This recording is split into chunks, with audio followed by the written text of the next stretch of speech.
Rich लोग विदेश में निवेश कर रहे हैं। आम इन्वेस्टर अब भी इंतजार में है। नमस्ते दोस्तों, स्वागत है दक्ष के YouTube चैनल पर। आज एक बहुत जरूरी मुद्दे पर हम लोग बात करेंगे। क्यों इंडिया में अमीर लोग तो आराम से विदेश में निवेश कर पा रहे हैं, लेकिन आम निवेशक अब भी बाहर के मार्केट में इन्वेस्ट करने के लिए इंतजार कर रहा है। यह सिर्फ पैसे का नहीं, पॉलिसी और अपॉर्चुनिटी का अंतर है। तो चलिए पूरी कहानी को कुछ इस तरह समझते हैं, सिंपल लैंग्वेज में, आपके साथ, आपके नजरिए से। दोस्तों, आपने भी सुना होगा, इन दिनों गिफ्ट सिटी हर जगह, हर ग्रुप में फाइनेंस का डिस्कशन और उस फाइनेंस डिस्कशन का सुपरस्टार बना हुआ है। जीरोधा जो है वो अमेरिकी शेयरों में डायरेक्ट इन्वेस्टमेंट की सुविधा लेकर आ रही है। Tata asset management company, DSP, Mirae asset और ऐसे ही कई सारे बड़े प्लेयर्स वहां फंड्स शुरू करने जा रहे हैं। और कहा जा रहा है अब इंडिया में बैठे बैठे आप ग्लोबल मार्केट में इन्वेस्ट कर पाएंगे। सुनने में तो ये बहुत अच्छा लगता है, लेकिन यहाँ सबसे बड़ा सवाल ये खड़ा होता है, क्या ये फैसिलिटी हर एक इन्वेस्टर के लिए उपलब्ध रहेगी या सिर्फ ये उन लोगों के लिए मैसर होगी जिनके पास ऑलरेडी बहुत सारा पैसा है। गिफ्ट सिटी के जरिए निवेश करने के लिए मिनिमम $5,000 चाहिए, यानी कि भारतीय मुद्रा में लगभग 4.5 लाख, वो भी एक बार में। सोचिए, हमारे देश में करोड़ों लोग 500 और 1,000 रुपए की एसआईपी से अपनी इन्वेस्टिंग की जर्नी शुरू करते हैं, लेकिन अब इंटरनेशनल इन्वेस्टिंग के लिए लोगों को 4.5 लाख रुपए की जरूरत होगी। यानी कि जिसने एसआईपी से अमेजोन, गूगल, एनवीडिया जैसे ग्लोबल कंपनीज में इनडायरेक्टली इन्वेस्ट करने का सपना देखा था दोस्तों, उसके लिए ये दरवाजा बंद हो चुका है। और ये सब क्यों हुआ? 2022 में आरबीआई ने म्यूचुअल फंड्स की इंटरनेशनल इन्वेस्टिंग लिमिट $7 बिलियन पर रोक दी। 3 साल से ये लिमिट बढ़ी नहीं है। म्यूचुअल फंड्स लगातार रिक्वेस्ट कर रहे थे, लेकिन उनकी भी सुनवाई नहीं हुई। और नतीजा क्या रहा दोस्तों? नतीजा ये रहा, अमीर लोग ऑल्टरनेट रूट से बाहर निवेश कर पा रहे हैं। आम निवेशक को कहा गया, बेटा तुम इंतजार करो। तो दोस्तों, अब हम जानेंगे ये आखिर गिफ्ट सिटी क्या चीज है। यह एक तरह का स्पेशल फाइनेंशियल जोन है जिसमें इंटरनेशनल फाइनेंशियल सर्विसेज सेंटर यानी कि IFSCA ऑपरेट करता है। यहां होने वाले सारे के सारे फाइनेंशियल ट्रांजैक्शंस इंडिया के नहीं बल्कि विदेश के माने जाते हैं। और इसका मतलब है दोस्तों, आरबीआई की इंटरनेशनल इन्वेस्टमेंट लिमिट यहां पर बिल्कुल भी लागू नहीं होती। इसलिए बड़े बड़े प्लेयर्स को पूरी आजादी है और वो हाई नेटवर्थ इन्वेस्टर्स के लिए खास प्रोडक्ट्स भी लॉन्च कर रहे हैं। लेकिन मिनिमम इन्वेस्टमेंट क्राइटेरिया दोस्तों वही है 4.5 लाख रुपए।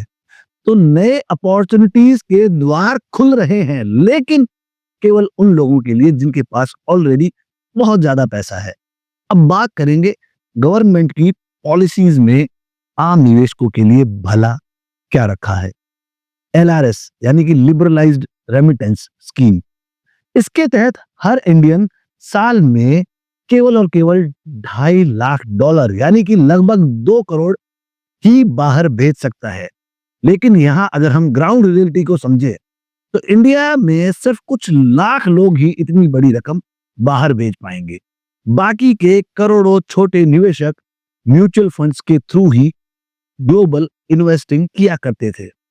अब वो रास्ता भी बंद हो चुका है। फाइनेंशियल एडवाइजर्स भी इसमें ये साफ कह रहे हैं कि गिफ्ट सिटी और LRS बड़े निवेशकों के लिए ही डिजाइन किए गए हैं। आम इन्वेस्टर इनके थ्रू प्रैक्टिकली इन्वेस्ट नहीं कर सकता। फिर छोटे निवेशकों के पास कौन से ऑप्शंस बचे हैं जिनके थ्रू वो अपना पैसा निवेश कर पाए? तो दोस्तों, आज की तारीख में छोटे इन्वेस्टर्स के पास चॉइसेस जो है वो बेहद लिमिटेड है। पहला जो है SIP, उसका इंटरनेशनल रूट बंद है। International mutual fund officially kept कर दिए गए हैं। इंटरनेशनल ETFs बंद कर दिए गए हैं। इंड मनी, वेस्टेड, अल्पाका जैसे प्लेटफॉर्म उपलब्ध हैं, पर इन सब पर भी कंप्लायंस के ढेरों इश्यूज सामने आ रहे हैं। इससे ज्यादा रिस्क है खुद मैनेज करने का, और प्रेशर भी है खुद मैनेज करने का। म्यूचुअल फंड्स में फंड मैनेजर्स को एक्सपर्टीज मिलता था, जिससे वो आपका पैसा इंटरनेशनल मार्केट में लगा सकते थे। अब वो भी आपके लिए अनअवेलेबल है। तो एक तरह से कॉमन इन्वेस्टर्स को DIY इन्वेस्टिंग बोलकर छोड़ दिया गया है, यानी कि डू इट योरसेल्फ। आप इमेजिन कीजिए, आप 2020 और 2021 में एनवीडिया, गूगल, माइक्रोसॉफ्ट, टेस्ला में इन्वेस्ट करना चाहते थे, और इसके लिए आपने किसी ग्लोबल स्कीम में SIP शुरू भी कर दी थी, और फिर अचानक लिमिट फ्रीज हो गई। आपका ग्लोबल एक्सपोजर थम गया, रुक गया, बाधित हो गया। मीनवाइल अमीर लोग जो थे वो गिफ्ट सिटी रूट से इन्वेस्टिंग जारी रख पाए। यूएस मार्केट की ग्रोथ का फायदा उन लोगों को लगातार मिलता रहा। डॉलर हेज भी उन्हें ही मिल रहा है, और आप बस देखते रहिए। ये फ्रस्ट्रेशन जो है वो असली है, क्योंकि इन्वेस्टिंग सिर्फ नंबर्स का नहीं, अपॉर्चुनिटी एक्सेस का भी गेम है। अब करते हैं गिफ्ट सिटी वर्सेस SIP, सीधी सीधी और ईमानदार तुलना। जो मिनिमम अमाउंट है गिफ्ट सिटी का वो है 4.5 लाख, यानी कि $5,000, और SIP में आप 500 और 1000 रुपए से अपनी SIP बखूबी शुरू कर सकते हैं। एक्सेसिबिलिटी जो है गिफ्ट सिटी की वो सिर्फ अमीर निवेशक के लिए है, जबकि SIP आम जनता के लिए सहजता से उपलब्ध निवेश की यह विकल्प है।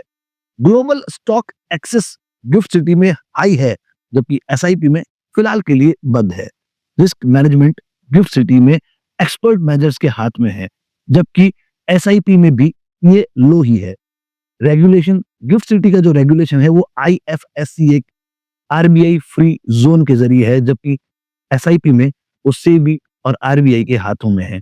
यानी कि स्ट्रक्चरल डिजाइन ही ऐसा है कि केवल अमीर ही इसमें इन्वेस्टमेंट कर पाए। आम आदमी स्मार्टली अगर इन्वेस्ट करना चाहे भी तो कर नहीं पाएगा।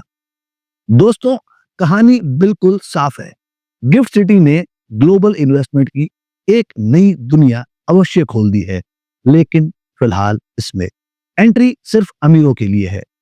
आम इन्वेस्टर के ऑप्शंस दोस्तों धीरे धीरे कम होते जा रहे हैं, और सवाल यह है, क्या पॉलिसी मेकर्स इस गैप को भरेंगे?